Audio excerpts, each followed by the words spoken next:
On va enchaîner sur une table ronde sur un sujet qui est quand même un peu dans le contexte actuel, omnibus, et un peu la suite aussi de nos réflexions sur ces évaluations Science Climate. Donc c'est vraiment sur la question dans quelle mesure il revient plutôt au marché ou à la loi de définir ce qui est acceptable en matière d'engagement climatique et notamment un peu au regard de ce qui se passe au niveau du devoir de vigilance en Europe. Donc pour la table ronde, je vais demander à Elena Charrier, responsable solutions ESR de la Banque Postale Asset Management, de me rejoindre. Elisa Tal, également Head of Europe Policy chez PRI. Bénédicte Mayer, responsable relations investisseurs chez Holcim. Et Olivier Lafitte, avocat spécialisé sur les enjeux ESG et climat.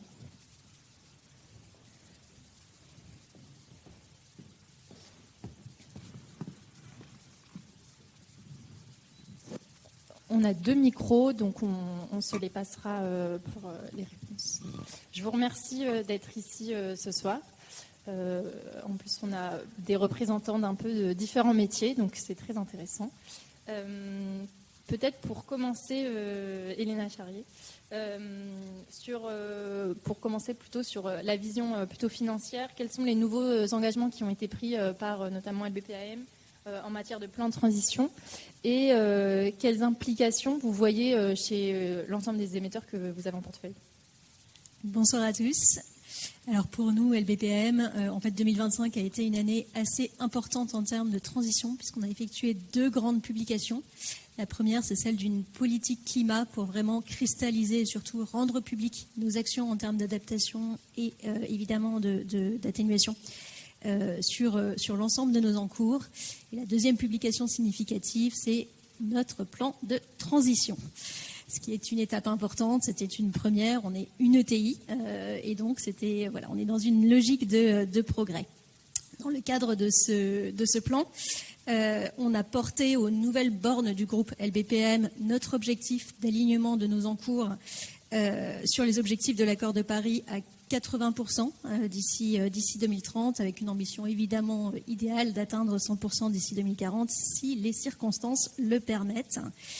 Et ce que l'on veut dire par cette terminologie, en fait, c'est qu'on cherche à aligner nos encours à la fois sur des investissements verts déjà transitionnés, mais aussi évidemment sur des actifs qui sont en cours de transition pour les accompagner dans cette démarche. Donc on se repose pour ce faire sur une terminologie qui a été déployée par l'Alliance de Glasgow pour venir qualifier les financements climat. Dans ce plan de transition, on s'est aussi attaché à exprimer justement les fameux leviers d'atteinte de ces trajectoires. Et chez nous, pour résumer, ils sont un petit peu de 2 grandes natures qui sont interconnectées. Le premier levier qui est vraiment important, c'est l'évolution de notre gamme de fonds pour intégrer directement des objectifs de pilotage de cet enjeu de transition structurellement dans les fonds que l'on propose à nos clients. Et donc, c'est un travail profond finalement de développement de produits et un travail de conviction de nos clients, de nos prospects, de conviction et de dépendance. Et le second levier, c'est évidemment l'évolution de l'économie réelle en tant que telle, qui dépend de facteurs un petit peu plus exogènes, on va dire comme ça, mais sur lesquels on estime que l'on peut tout de même avoir une influence et qu'il se doit de mobiliser cette influence par le biais d'une action d'engagement, évidemment, vis-à-vis des entreprises que l'on accompagne, dans lesquelles on investit sur différentes classes d'actifs. Mais aussi également une action d'engagement vis-à-vis des régulateurs pour exprimer l'intérêt du secteur financier à un cadre réglementaire clair qui encourage la transition de l'économie réelle. Donc ce sont nos 2 grands leviers, ils sont interconnectés et pour assurer le pilotage de tout ce dispositif, nous avons beaucoup travaillé sur des outils. Donc ça a été beaucoup d'IT, beaucoup de calculs, beaucoup de données. Pour mettre en place 2 grands types d'outils. Un premier outil qui vise à calibrer, suivre vraiment au quotidien cette forme de degré de pilotage climat sur nos produits, que ce soit les mandats ou les fonds ouverts. Et puis un deuxième outil qui est évidemment beaucoup moins bien que Act, mais qui est bien quand même, qui s'appelle le Transition Planning Score, qui est un outil propriétaire que l'on a développé en interne, qui vise essentiellement à effectuer la même chose que ACT, mais sur un univers beaucoup plus large, puisqu'on couvre aujourd'hui plus de 5000 entreprises avec une fréquence de mise à jour très, très forte, et à peu près 43 critères sous-jacents. Cet outil-là, il n'est pas théorique, il est vraiment pratique, puisqu'il nous permet d'ores et déjà d'identifier dans nos portefeuilles des domaines de faiblesse dans les plans de transition des sociétés et de mener des campagnes d'engagement alimentées par ces diagnostics très, très transversaux sur les portefeuilles. Et c'est notamment grâce à un outil comme celui-ci que l'on va pouvoir basculer nos fonds labellisés. Donc on parle d'une centaine de fonds labellisés ISR dans une dynamique de pilotage formel de ces trajectoires de décarbonation de manière à atteindre pour le 1er janvier qui arrive un seuil minimum d'investissement de nos encours dans les entreprises qui sont dotées de plans de transition robustes. Donc c'est 15% vraiment minimum, et également d'assurer un engagement de 20% des encours investis dans les sociétés sur cette thématique de plan de transition. Alors ça peut donner l'impression de ne pas être beaucoup, mais en fait c'est beaucoup. C'est beaucoup, et donc même si on avait d'ores et déjà une action d'engagement actionnarial forte sur les plans de transition, l'année dernière on a engagé 46 sociétés sur leur plan de transition. On a évidemment exercé tous nos votes sur ces sujets, et en termes de CN Climate, ça nous a conduit à approuver à peu près un tiers des CN Climate qui nous étaient soumis. Évidemment, le déploiement de notre plan de transition, toute cette dynamique du label ISR et d'autres produits va nous amener à étendre encore davantage l'ampleur de ces actions d'engagement vis-à-vis des sociétés. Grâce à des outils tels que le TPS, mais également des outils un petit peu plus fins tels que ces analyses ACT, pour les inciter à se doter d'une part de plans de transition qui soient un peu plus formalisés, parfois un peu plus transparents, parfois un petit peu plus ambitieux dans leur trajectoire et dans les leviers qui sont mis en place pour déployer leurs ambitions. Merci. Ça remonte bien sur ma deuxième question. Sur un peu votre perspective, dans votre perspective métier, selon vous, est-ce que la réglementation, elle crée un cadre vraiment contraignant ou plutôt incitatif pour les choix stratégiques climatiques des entreprises, et comment un peu encourager les entreprises à être plus transparentes sur leur reporting climat notamment? Alors pour nous, c'est assez évident qu'une réglementation européenne telle que CSRD pousse vraiment les entreprises à formaliser des plans de transition, mais aussi, au-delà de la formalisation, à renforcer leur transparence sur cette dernière vis-à-vis des investisseurs, mais plus globalement de l'ensemble des parties prenantes, sans être prescriptif ni sur les cibles, ni sur les moyens. Donc c'est vraiment un cadre réglementaire qui a l'intérêt d'inciter, sans être trop prescriptif, effectivement, sur la stratégie qui est ensuite mise en œuvre. Elle a le mérite d'être un véritable plan commun de divulgation, et surtout d'établir une forme de trajectoire de déploiement progressif pour les plus petites sociétés. Et cette démarche finalement qui est quand même de la hard law, elle est très utile, parce que ce que nous révèlent année après année les études telles que celles qui ont pu être mentionnées à partir de ACT ou de WBA, mais telles que ressortent aussi évidemment de nos analyses internes sur la base de notre outil d'évaluation, sont qu'il y a encore aujourd'hui un niveau de maturité qui est évidemment très différent au sein des univers que l'on analyse. Entre la divulgation des plans des grandes entreprises européennes, celui des entreprises américaines qui est moindre que ces grandes entreprises européennes, et celui des entreprises de taille intermédiaire qui est encore bien moindre que les deux autres types de populations d'entreprises. Et donc nous sommes assez soulagés, je dois dire, que les propositions de mise à jour des ESRS sur les plans de transition effectués par les FRAG permettent de maintenir un assez bon niveau de transparence sur ces sujets pour les investisseurs, pour leur permettre effectivement de continuer leurs analyses de ces plans de transition. Néanmoins, évidemment, nous sommes un petit peu inquiets de la réduction qui se profile sur le nombre d'entreprises amenées à utiliser ces fameux ESRS et ces fameux templates de disclosure. Parce qu'évidemment, et comme ça a été exprimé tout à l'heure, je pense qu'on est tous assez convaincus que l'enjeu de la transformation et de l'accompagnement des PMI et des PME et des chaînes de valeur est un enjeu très important pour que la transition se matérialise dans les territoires. Et on sait très bien qu'il est difficile pour une société de penser rapidement un plan de transition si cette démarche n'a pas été engagée profondément dans la durée. Ce qui peut-être risque de contraindre l'accès de ces plus petites sociétés justement à des financements de transition. Ces financements de transition, c'est très normal, les régulateurs cherchent quand même à expliciter de plus en plus à quoi ressemble un financement de transition, c'est quoi un fonds de transition, c'est quoi un financement de transition, et c'est normal. Et donc ça implique quand même qu'on ait, nous en tant qu'investisseurs, une capacité à rapidement démontrer une forme d'éligibilité des entreprises financées, des projets d'investissement à ces fonds de transition, avoir une forme de disclosure, un niveau minimum de disclosure de la part des entreprises serait très très très utile, serait un garant en fait de l'accès de ces entreprises à ce type de financement. La conséquence de tout ça, c'est qu'avec la perspective d'un petit éloignement de ces divulgations pour une partie des entreprises, enfin en tout cas du cadre réglementaire pour une partie de ces entreprises, finalement il va de nouveau encore incomber aux investisseurs, mais également aux donneurs d'ordre industriels, aux grosses sociétés, de faire ce travail de conviction auprès des plus petites entreprises sur l'intérêt de développer ces plans de transition, ce qui est très bien et on prend cette charge parmi d'autres. Mais néanmoins, il est quand même permis de penser qu'un cadre réglementaire de divulgation proportionné, progressif, adapté dans le temps aurait probablement été plus efficace.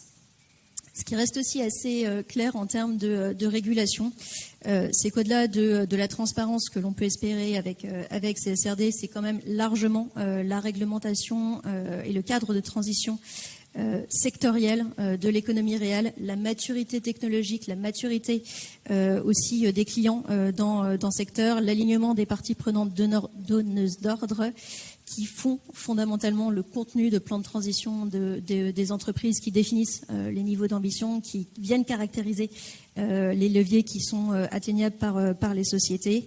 On a évoqué tout à l'heure une étude récente de TPI. Un autre élément peut-être intéressant de cette étude était qu'entre 2020 et 2023, le taux de décarbonation des entreprises analysées, par exemple, était 5 fois plus important entre les entreprises relativement matures et relativement réglementées que sont le secteur de l'auto et puis les utilities électriques versus ces fameux secteurs hard to abate comme le ciment et l'acier. Et ça, c'est pas dû à des cadres de disclosure, c'est encore une fois dû vraiment aux évolutions fondamentales sur ces secteurs, aux maturités technologiques, aux maturités des chaînes de valeur. Et donc pour nous investisseurs, quelle conclusion ? C'est évidemment que c'est très important pour nous d'être actifs dans ce débat autour de la CSRD, mais qu'il va aussi falloir être actifs dans les prochains omnibus européens sur ces fameuses réglementations européennes sur l'économie réelle, qu'il va aussi falloir être actifs dans les discussions autour des objectifs climatiques européens et que à l'échelle locale, c'est important pour nous investisseurs d'également pouvoir s'intéresser et regarder des éléments de planification très, très cadres pour la décarbonation tels que la PPE. Merci beaucoup. Et en parlant d'économie réelle, peut-être Bénédicte, pour le cas d'Holcim, un peu votre vision de ces éléments réglementaires qui sont vraiment focalisés sur le reporting en termes climat, mais aussi en fait quels sont aussi l'ensemble des enjeux, spécificités réglementaires qui peuvent s'appliquer à un secteur et qui s'appliquent notamment à l'industrie cimentière dans le cas d'Holcim. Et peut-être une dernière question sur qu'est-ce que vous pensez de la responsabilité des entreprises en fait sur ces enjeux climatiques. Bonsoir à tous, ravi d'être parmi vous ce soir et de représenter Holcim. Holcim, un des leaders mondiaux du ciment, des matériaux de construction et de solutions durables, de préférence durables et innovantes pour la construction. On opère, comme vous l'avez compris, dans un secteur dit hard to abate. Donc on est effectivement soumis à un cadre réglementaire très, très strict. Un cadre réglementaire en termes de disclosure, on en a parlé, CSRD. Donc Holcim est une société suisse. Je pense qu'on est assez précurseur dans la mesure où on a souhaité déjà dès 2024 en fait inclure les éléments de CSRD et de revue de nos matérialités, double matérialité, d'analyse de double matérialité d'ores et déjà dans nos rapports de gestion. Ce qui n'était pas nécessairement une obligation en qualité de société suisse. Donc, je pense qu'on peut être fier aujourd'hui de se dire on va au-delà de la conformité stricte. On a été aussi précurseur parmi les premières entreprises industrielles, en tout cas dans notre secteur, à avoir un net zero pledge d'ici 2050, à avoir nos targets validés par SBTI, maintenant également par SBTN. Donc le Say on Climate proposé au vote de nos actionnaires. Il y a 2 ans de cela, on était à 95% de taux d'acceptation, on va dire, sur ce vote. Donc beaucoup de choses ont été faites sur la partie transparence et je pense qu'on est assez leader dans ce domaine. Donc ça, c'est un niveau de réglementation. Deuxième niveau de réglementation auquel on est soumis, en fait, en Europe, c'est ce qu'on appelle l'ETS, Emission Trading Scheme. Donc, je pense que j'ai affaire à un public averti. Mais en gros, pour chaque tonne de CO2 émis par notre industrie, on est en mesure ou on doit acheter, en fait, ce qu'on appelle un certificat de CO2 qui se trade sur le marché au jour d'aujourd'hui. 70-75 euros la tonne. Aujourd'hui, l'industrie cimentière se voit granter, offrir un certain niveau de quota d'allocation gratuite. Demain, à partir de 2026, ce quota d'allocation, en fait, va progressivement diminuer. Sera réduit par 50% d'ici 2030. Et aura complètement disparu en fait d'ici 2034, ce qui veut dire qu'en 2034, chaque tonne de ciment émis par l'industrie aura un coût et très probablement un coût beaucoup plus élevé que ce qu'il ne l'est aujourd'hui. Donc de 70-75 euros la tonne, on se voit aller sur des points plus hauts à 100-150 euros la tonne d'ici 2030. Potentiellement 200 euros la tonne d'ici 2034. Donc pourquoi cette histoire ? C'est parce qu'aujourd'hui, en fait, ce schéma impose à l'entreprise d'innover, de se décarboner, parce que si elle ne le fait pas, elle va complètement perdre son avantage compétitif sur le marché européen. De ce fait, ceci se reflète absolument dans nos trajectoires de décarbonation. Si on regarde ce qu'on appelle CO2, spécifique CO2, donc le niveau, les kilos de CO2 émis par chaque tonne de ciment fabriqué, en 2020, nous étions à 515 kilos. En 2025, on sera probablement proche de 440 kilos. Je parle pour l'Europe, sur le scope européen. Et on voit une accélération se produire, en fait, d'ici 2030. J'ai dit 2025. 2025, 440 kilos. 2030, on sera probablement... notre objectif est d'atteindre 285 kilos de CO2 émis à la tonne de ciment fabriqué. Donc on voit très bien une accélération se produire, en fait, entre aujourd'hui, 2025 à 2030, pour en fait suivre la courbe de diminution des allowances, c'est-à-dire des crédits de carbone qui sont alloués à l'industrie cimentière aujourd'hui de façon gratuite. Un exemple très frappant, en fait, très marquant de la façon dont laquelle la réglementation aujourd'hui peut vraiment influencer les entreprises à se décarboner. Je voudrais réagir là-dessus. On a parlé de carbone capture plus tôt. Théo, vous disiez que Ethos n'était pas vraiment convaincu en fait de la solution. Mais en fait, c'est une solution qui nous permettra de vivre dans le temps, de nous décarboner et d'éviter en fait d'avoir un poids significatif à long terme sur notre PNL, sur nos résultats, du fait de ce changement et de ce renforcement de régulation.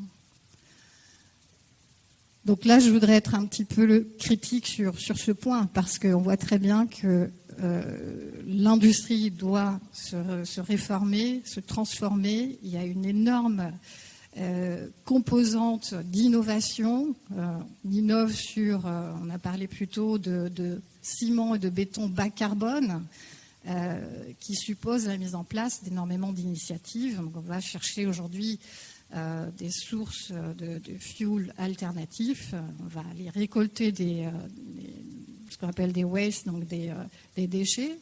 Dans nos fours, on peut brûler toutes sortes de déchets. Des déchets municipaux, des sols contaminés, des pneus déchiquetés. Donc aujourd'hui, on organise toute cette chaîne de traitement afin de pouvoir réduire en fait notre dépendance sur les sources de fuel traditionnelles, de colle, de charbon, de petcoke, qui sont évidemment beaucoup plus polluants. On va chercher à mettre en place ce qu'on appelle aussi des ciments et des bétons circulaires. De ce fait, le béton se recycle à l'infini. Si on va sur un site de démolition aujourd'hui, on récupère des déchets de démolition issus de la démolition. On peut les traiter et on peut les repositionner en fait dans la fabrication de nos ciments ou dans la fabrication du béton en substitution d'agrégates vierges, en fait, naturels. Donc là, on va également sauver sur les matières premières, les ressources naturelles en matières premières dont on a besoin pour fabriquer nos bétons. On va aller plus loin. On va penser en termes de technologie, de quelle façon en fait on va pouvoir réduire la teneur de clinker dans nos ciments. On parlait du clinker, c'est un matériau qui émet très fortement au cours du cycle de production du ciment. Donc notre objectif, c'est de diminuer la quantité de clinker dans nos ciments, de diminuer la quantité de ciment dans nos bétons et de diminuer le béton dans ce qu'on appelle le built environment, donc dans les bâtiments. Donc le fait d'aller plus sur des produits innovants tels que l'argile calcinée qu'on va récupérer, qu'on va brûler à des niveaux de température beaucoup plus inférieurs, il n'y aura pas ce phénomène de clinkérisation avec la relâche du CO2 dans l'atmosphère. Très technique, tous ces éléments, mais je pense que ça illustre vraiment le degré de transformation de l'industrie au jour d'aujourd'hui. On n'en serait pas là si on n'avait pas ce cadre réglementaire très fort que l'on nous impose au jour d'aujourd'hui. Maintenant, CCUS, on a parlé de milliards d'investissements, c'est vrai, c'est cher. On va mettre probablement 1 milliard sur la table, si on raisonne de façon nette. 1 milliard en perspective ou relatif à l'enveloppe CAPEX qu'on a sur la période 2025-2030, 4 à 5 milliards pour les CAPEX de croissance. Donc on parle d'un montant qui est somme toute relatif. Je pense qu'il faut aussi remettre les choses un petit peu en perspective. Donc, mon message, c'est oui, la réglementation nous pousse à nous transformer, à nous innover, et c'est notre façon également de devenir compétitif, à nous de trouver un angle afin de transformer ce qui était un challenge et un vrai casse-tête à un moment donné en opportunité future. Merci beaucoup. C'est intéressant aussi d'avoir la vision industrie et terrain. Pour suivre aussi le contenu et la précision des évaluations actes qui ont été présentées par Ethos. Je trouve ça quand même intéressant d'avoir la double vision. peut-être pour rebondir là-dessus justement, et je me tourne vers vous, Élise et Olivier, est-ce que selon vous, en fait, imposer un cadre de transparence, c'est suffisant pour s'assurer que les engagements climatiques des entreprises vont finalement être atteints? Et est-ce qu'il ne faudrait pas, en fait, soit dans le cadre omnibus, c'est une question qui reste de l'ordre de l'utopisme, hein, mais avoir des sanctions juridiques, est-ce qu'un cadre de transparence suffit pour s'assurer que les engagements sont finalement atteints par les entreprises? Oui, merci Romane pour l'invitation, merci Ophir pour cette table ronde. Moi, je vais peut-être répondre plus sur la partie transparence et puis je laisserai le spécialiste juridique répondre sur l'autre partie. Effectivement, de notre point de vue, donc moi je représente les PRI, je suis responsable des affaires publiques européennes, donc on fait vraiment tout le travail d'engagement en ce moment sur Omnibus et enfin, le débat tel qu'il est posé entre est-ce qu'on laisse faire le marché dans une vision Adam Smith, confiance absolue dans la main invisible, ou est-ce qu'on revient à une intervention un peu plus forte, type keynésianisme? Aujourd'hui, il fait clairement débat avec tous les omnibus qui sont prévus. De notre point de vue, clairement, la transparence est très importante, mais ce n'est pas suffisant. Juste pour rappeler quand même, dans le cadre du rapport Draghi, c'est 800 milliards d'euros par an qui sont nécessaires pour financer la transition verte, digitale et renforcer la compétitivité. Donc clairement, la transparence, ça a été vu par la Commission européenne comme étant un facteur important pour favoriser l'accès à des données, notamment pour les investisseurs. Mais c'est clairement pas suffisant. Il faut aussi de la réglementation sur les duties, donc sur les aspects de devoir de vigilance, et aussi un cadre incitatif, donc des mécanismes type prix du carbone et autres, pour créer un cadre de référence qu'on appelle un enabling framework qui soit favorable à l'investissement vert.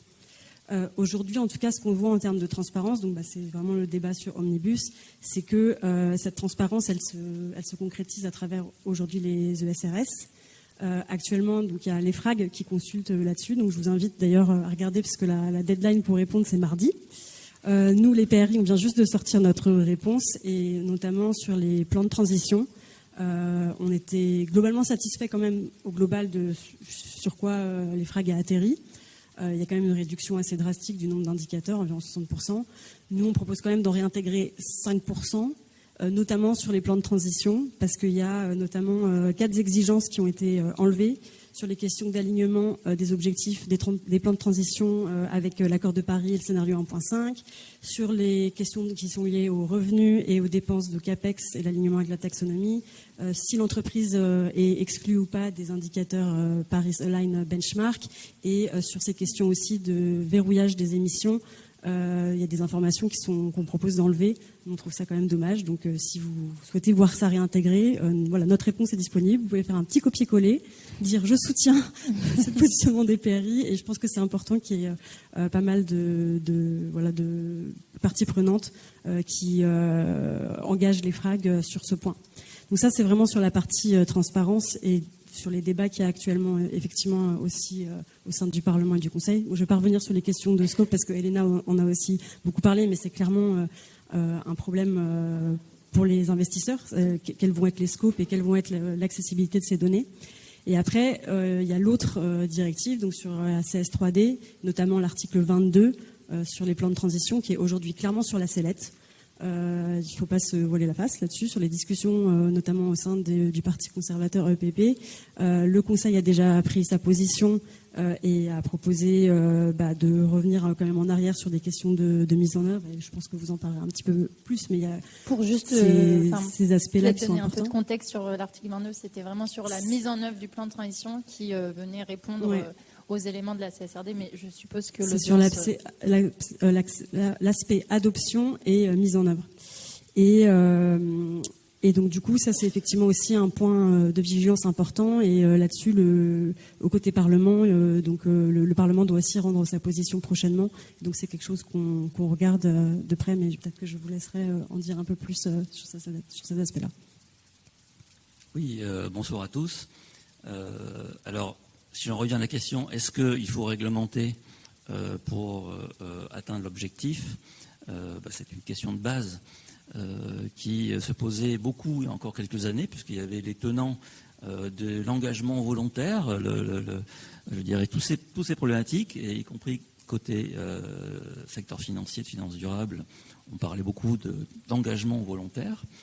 Et eh bien, ce dont on s'est rendu compte rapidement, c'est que ces engagements volontaires avaient certes une certaine efficacité, mais n'étaient pas suffisamment efficaces pour répondre à l'urgence et aux besoins de transition qui vont apparaître et qui commencent à apparaître du fait du changement climatique. Donc il y a une réglementation qui est apparue et il faut quand même se rappeler, parce que là tout le monde parle de réglementation, mais c'est quand même assez récent, c'est il y a quelques années seulement que ces réglementations ont été développées. Elles se sont énormément développées en Europe avec des textes, des directives. Chaque pays, certains pays ont par ailleurs ajouté leur propre réglementation et monsieur le rappelait tout à l'heure, lorsqu'on regarde un petit peu le panorama mondial, on voit que dans le monde entier, en réalité, il y a des réglementations qui ont été mises en œuvre, mis en place plutôt. Donc la question, est-ce qu'il faut des réglementations pour faire plus efficace ?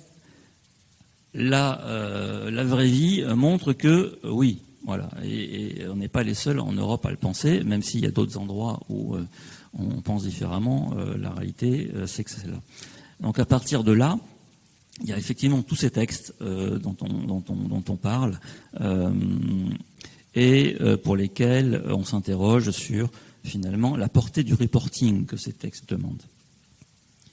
Et la grande question juridique par rapport à cette problématique, c'est eh bien, est-ce que le reporting, c'est de la transparence, donc on vous dit ce qu'on fait, voilà, et à partir du moment où on vous a dit ce qu'on fait, eh bien, on a respecté la réglementation, ou alors il faut aller un petit peu plus loin, ou alors est-ce que ces textes demandent à pas seulement être transparents, mais à mettre en œuvre de manière un peu plus contraignante eh bien, les éléments d'information sur lesquels on a communiqué. Donc, pour en revenir et illustrer ça de manière très concrète sur les plans de transition, et effectivement, il y a un débat juridique actuel très pointu avec des enjeux importants, c'est que le plan de transition, tel qu'il est prévu, eh bien oui, on demande aux entreprises de l'élaborer, mais est-ce qu'on leur demande aussi de le mettre en œuvre ?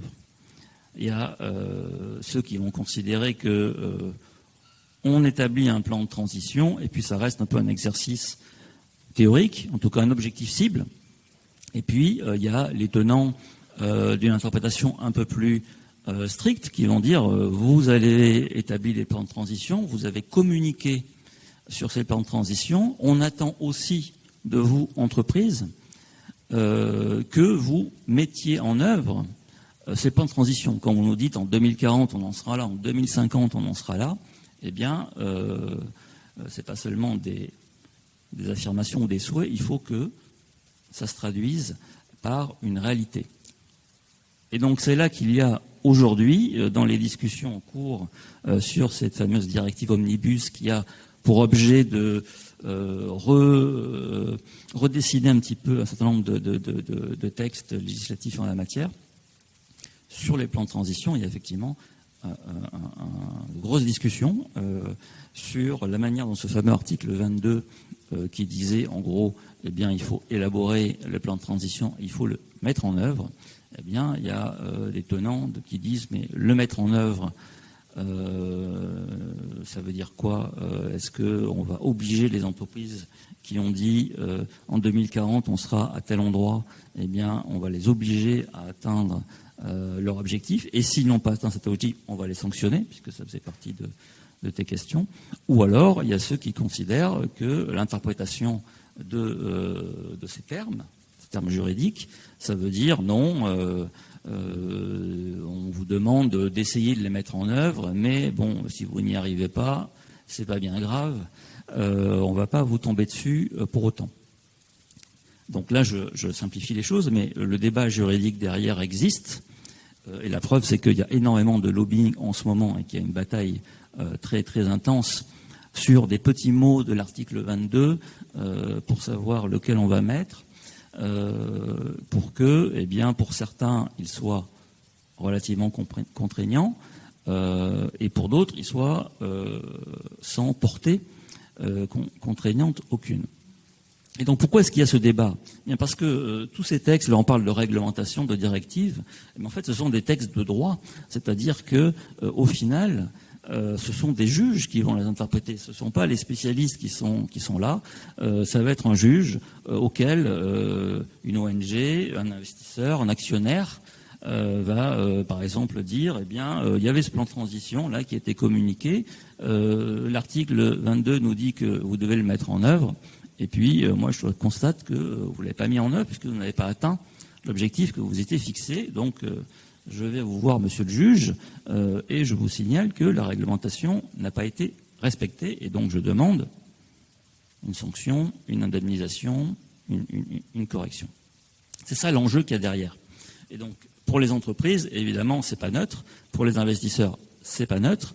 Et en termes de politique publique, ce n'est pas neutre non plus, parce que, eh bien, je crois que vous ne contredirez pas, évidemment, que les entreprises définissent des trajectoires, mais lorsqu'on définit une trajectoire à 2040, 2050, eh bien, elle ne peut pas être gravée dans le marbre. Donc, il y a une difficulté sur la portée juridique et la sanction potentielle qui va avec ces plans de transition. Donc, c'est tout un débat.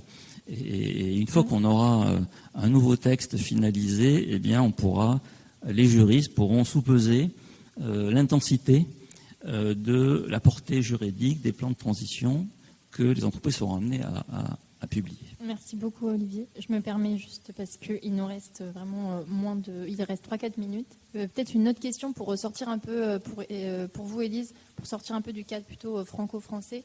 Qu'est-ce qui se passe aussi au niveau international, au niveau de ces enjeux d'engagement climatique et du suivi des respects, qu'est-ce qui se passe aussi ailleurs que chez nous ? Oui, Romain, on a déjà un petit peu parlé, mais donc du coup, juste pour signaler, il y a 2 études, une qu'on va sortir, donc qui est un peu en lien avec ce que Romain expliquait sur les évolutions des cadres réglementaires.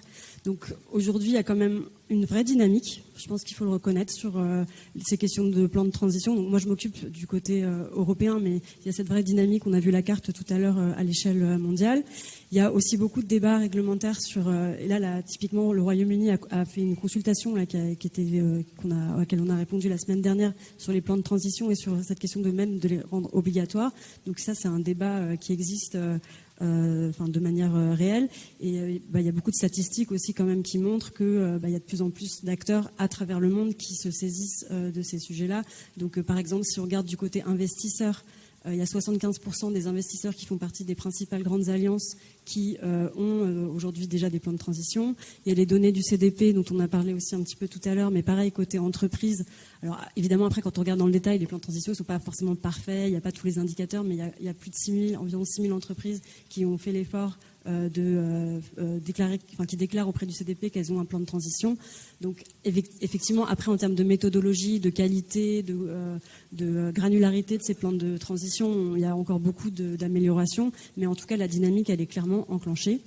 Et après, ce qui est intéressant aussi de regarder, et ça, c'est pas juste sur l'aspect plan de transition, mais c'est plutôt sur ces questions aussi de climat, dans le cadre des votes et des résolutions. Pareil, les PRI, là, on a sorti notre analyse sur la base de données globale mondiale qu'on a sur les dépôts de résolutions et les votes aux AG. Dans le contexte politique actuel, c'est intéressant quand même de regarder qu'il y a aussi, que ces questions restent encore aussi posées, soulevées dans les AG, même si on remarque quand même récemment qu'il y a eu il y a eu 25% par exemple de baisse sur le nombre de dépôts de résolution qui sont liés à des enjeux de durabilité au sens large, mais que sur les questions environnementales, il y a encore beaucoup de ces questions restent largement posées. Donc je vous invite à regarder l'étude sur notre site pour en savoir plus. Merci beaucoup. Une petite dernière question et vraiment à répondre en 1 ou 2 mots. Quelles sont pour vous un peu les priorités pour préserver le Green Deal, en tout cas si c'est votre objectif? Peut-être en 2 mots vraiment les priorités. Je pense qu'on en a déjà parlé, la transparence qui aide beaucoup, les enjeux aussi économie réelle qui doivent être pris en compte, etc. Mais si vous avez en petits mots de conclusion pour cet échange. 2 choses. Moi, je crois beaucoup, en fait. Aujourd'hui, on est vraiment dans une bataille de narratif. Donc, je crois vraiment en 2 choses. 1, réexpliquer, en fait, comment investisseurs et entreprises travaillent main dans la main et comment rendre ces enjeux de durabilité et les travailler ensemble. Donc je pense qu'il y a quand même beaucoup qu'il faut montrer en fait que les entreprises et les investisseurs travaillent main dans la main. Et nous, on a publié du coup un statement sur Omnibus conjoint et on va continuer à essayer d'engager là-dessus. Et après, je pense qu'il y a un travail aussi pour expliquer qu'au-delà de ces débats un peu techniques sur les plans de transition, on rejoint en fait ces problématiques d'économie réelle et qu'il faut relier ça en fait à le débat purement investisseur à un débat vraiment beaucoup plus large de là il y a la COP30 bientôt, comment ces plans de transition ils s'imbriquent dans des plans sectoriels de transition, comment ces plans sectoriels de transition s'inscrivent dans les objectifs nationaux de contribution déterminés et comment ça s'inscrit dans les objectifs planétaires de l'accord de Paris. Je pense que c'est ces poupées russes d'alignement qui sont importantes à démontrer. De mon côté, je pense que en deux mots, eh bien, retour à la vraie vie, beaucoup de textes, beaucoup de plans, très techniques. L'important, c'est qu'il faut que dans la vraie vie, ça se traduise par des choses concrètes, parce que c'est ça l'objectif. C'est pas juste de faire des réglementations sur le changement climatique. Il faut que ça ait un impact. Et pour ce qui concerne la finance durable, eh bien, il faut que cette réalité concrète permette de faire diminuer les soupçons de greenwashing qui pèsent toujours et beaucoup sur cette activité. Donc pour moi, j'espère que le Green Deal, aussi bien après toutes ces transformations, permettra de se traduire dans la vraie vie par des réalités. Point de vue de l'entreprise, en deux mots. Donc on est parti du Green Deal. Je pense qu'aujourd'hui, on parle de Clean Industrial Deal. C'est ce que nous vivons tous les jours à Holcim, chez Holcim. Merci, c'est vraiment deux mots. Et peut-être deux derniers mots. En complément de tout ce qui a évidemment déjà été dit, on sent quand même qu'il y a un enjeu également d'étendre le débat vers les citoyens, vers les consommateurs individuels. On a tous eu un discours très, très B2B ce soir, mais cet enjeu de mobilisation évidemment de l'épargne en retail est également important. On sait qu'on a tous notre part à jouer dans cet exercice parce qu'il est particulièrement difficile, mais c'est un enjeu important. Je vous remercie en tout cas pour votre présence et merci beaucoup d'avoir échangé avec nous ce soir.